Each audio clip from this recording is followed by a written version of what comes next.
മതിയായില്ലേ? തീർന്നിട്ടില്ല, തുടങ്ങിയിട്ടേ ഉള്ളൂ. ഞാൻ നിന്റെ കാല് പിടിക്കാം. നീ ഇനി ഒന്നിനും പോണ്ട. മര്യാദയ്ക്ക് എവിടെയെങ്കിലും പോയിരുന്നോ?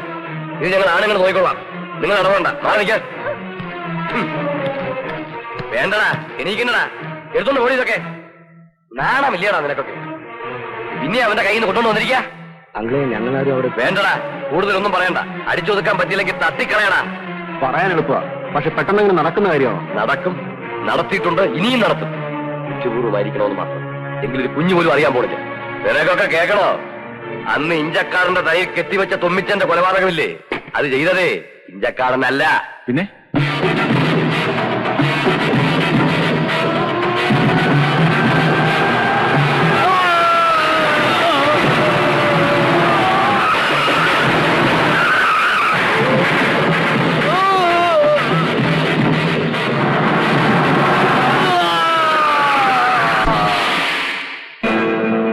അന്ന് ഞാനത് ചെയ്തില്ലായിരുന്നെങ്കിലേ ഇഞ്ചക്കാടനെ പോലെ മറ്റൊരു ശത്രു കൂടി നമുക്കുണ്ടാകുമായിരുന്നു. തൊമ്മിച്ചൻ. അങ്ങളെ വേണ്ട, ഇനി നീയൊന്നൊരു ചുക്കം ചെയ്യണ്ട. ഞാൻ പറഞ്ഞ പോലെ അങ്ങ് നീങ്ങിയാ മതി. ഇനി ചാക്കോച്ച് കളി കളിക്കാൻ പോവുക. ഈ പെരുന്നാളിന് പ്രസിഡന്റ് എഴുന്നള്ളാൻ ഇഞ്ചക്കാടൻ കാണില്ല. രാവിലെ തന്നെ തിരിച്ചെന്നോ? ഇല്ല, ഒന്നുമില്ല. അപ്പച്ചൻ നമ്മുടെ പുറകെ തന്നെ ഇങ്ങോട്ട് പുറപ്പെട്ടാണെന്ന്. എങ്കിൽ പിന്നെ ഇത്രയും സമയമായല്ലോ. നീ വാ.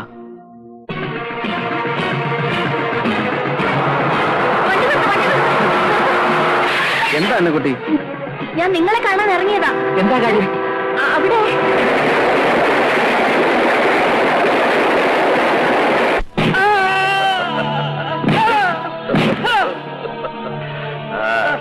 തായിക്ക് സന്തോഷിക്കാം. ഈ വോട്ട് കമ്പനി ഉൾപ്പെടെയുള്ള ഞങ്ങളുടെ എല്ലാ സ്ഥാപനങ്ങളും ജപ്തി ചെയ്യാനുള്ള ഉത്തരവ് കോടതിയിൽ നിന്ന് വന്നിട്ടുണ്ട്. എന്താ ചാക്കോച്ച ഈ പറയണേ? നിങ്ങളുടെ വീഴ്ച കണ്ട് കൈ കൊട്ടിച്ചിരിക്കാൻ അത്ര മനസാക്ഷിയൊന്നും ഇല്ലാത്തവനല്ല ഞാൻ. തലമുറകളായിട്ടുള്ള വൈരാഗ്യമൊന്നുമില്ല നമ്മൾ തമ്മിൽ. എന്ന് ചുങ്കത്തറയിലെ തൊഴിലാളി ചുങ്കത്തറക്കാരോട് തന്നെ മത്സരിക്കാൻ തുടങ്ങിയോ അന്ന് തുടങ്ങിയതാ ഇതല്ല. സ്വന്തമായി തുണിക്കട തുടങ്ങാൻ പോണ തീരുമാനം അവസാനം വരെ ഒളിച്ചു വെച്ച് വലിയ സമർത്ഥരാകാൻ നോക്കിയില്ലേ? അന്ന് ഞങ്ങളെ പിന്നിൽ നിന്ന് കുത്തിയതിന്റെ പകയാ കാര്യങ്ങൾ ഇവിടെ വരെ കൊണ്ടെത്തിച്ചത്. ചാക്കോച്ച, തന്റെ തെറ്റിദ്ധാരണ മാറ്റാൻ എനിക്ക് കഴിയില്ല. ഇപ്പൊ എന്താ വേണ്ട?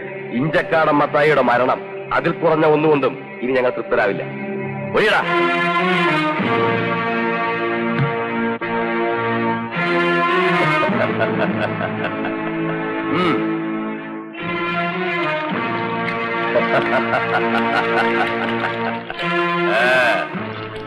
ഒരസ്ഥി കഷണത്തിന്റെ തരി പോലും ബാക്കിയുണ്ടാവില്ല. അതാ ഇതിന്റെ ഒരു ഗുണം.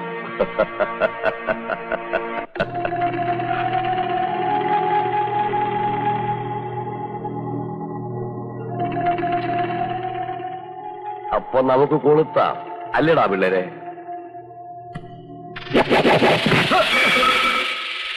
പിടിച്ചു കെട്ടാവരെ.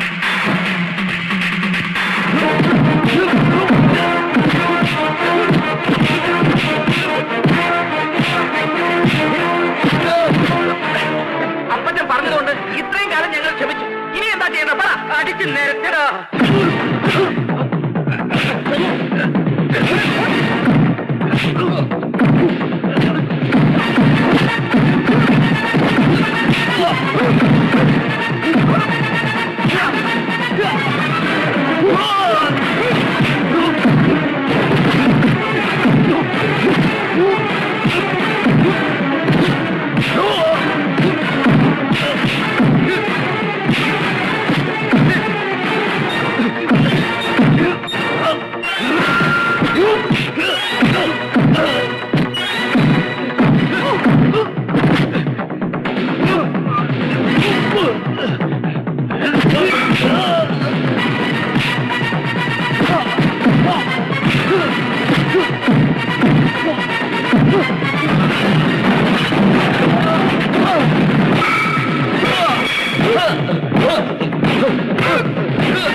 നിർത്ത്. പിന്നെ അപ്പച്ച ഷെർലി പെട്ടിയൊക്കെ അടുക്കി വെച്ച് വീട്ടിൽ പോവാൻ നിക്ക. എന്താ അവള് പോണ്ടേ? അതല്ല അപ്പച്ച, പറയാനുള്ളത് തുറന്നു പറയടാ. അത് പിന്നെ അമ്മച്ചി പറ. അയ്യോ ഞാൻ പറയത്തില്ല അന്നക്കുട്ടി നീ പറയൂ. എനിക്ക് ഞാൻ പറയത്തില്ല. അമ്മച്ചി പറ. മക്കളെ നീ തന്നെ പറയണം. അമ്മച്ചി പറ. അമ്മച്ചി അറിയില്ല. ആരെങ്കിലും ഒന്ന് പറഞ്ഞു തൊലക്കി. അപ്പച്ച ഇവരെല്ലാവരും കൂടി പറയുന്നു ഞാൻ ഷെർലിയെ വിവാഹം കഴിക്കണമെന്ന്. അപ്പൊ ഇതായിരുന്നു നിന്റെ മനസ്സിൽ അല്ലേ? ഇതുവരെ ഈ അമ്മയുടെയും മക്കളുടെയും താളത്തിനൊത്ത് ഞാൻ തുള്ളി. ഇനി ഈ അമ്മയുടെയും മക്കളുടെയും താളത്തിനൊത്ത് തുള്ളാൻ എന്നെ കിട്ടുമെന്നാണ് എനിക്ക് തോന്നുന്നത്. അല്ലേ എലിക്കുട്ടി? അതന്നെ